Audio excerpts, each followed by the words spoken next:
Laying in a Latvian graveyard, this is the memorial to murdered teenager Alisa Dmitrieva. The image has been released by her heartbroken family, who still have no answers as to how or why she died. It is now 2 years since Alisa was last seen alive. On August the 31st, 2011, she was seen with 2 men in a green Lexus in Friar Street, Kings Lynn. 4 months later, her body was found in the woodland behind me on the Queen's Estate at Anmer. Police have never known how she died, but they remain convinced that she was killed.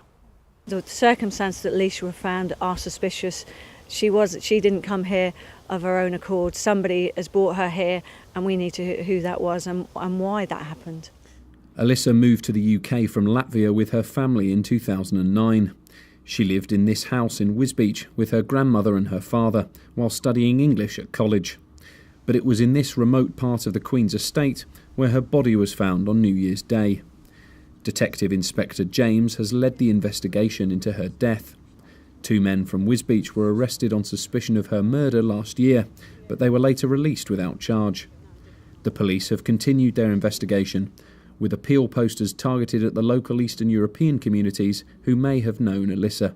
Alisa was a 17-year-old Latvian girl. She was a vibrant teenager, and she had a large network of friends that she socialised with in the Eastern European groups, Latvian, Lithuanian, Russian, and we've tried to engage with that community. There are the difficulties. We've used posters, we've translated our media appeals, and we continue to do so, and we continue to engage with those communities to try and find the answers. Police conducted searches of Snettisham Beach last year.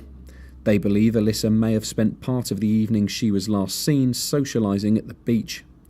Officers have never found her black LG mobile phone, similar to this one, or the black coat and pink top she was wearing.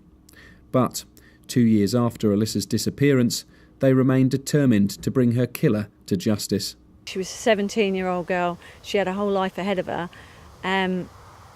Somebody out there knows what's happened to her. You know, she didn't deserve this. Her family were robbed. She's been robbed of her life. She was attending the college where she was studying English. We just don't know, and I need people to come forward and help me solve this.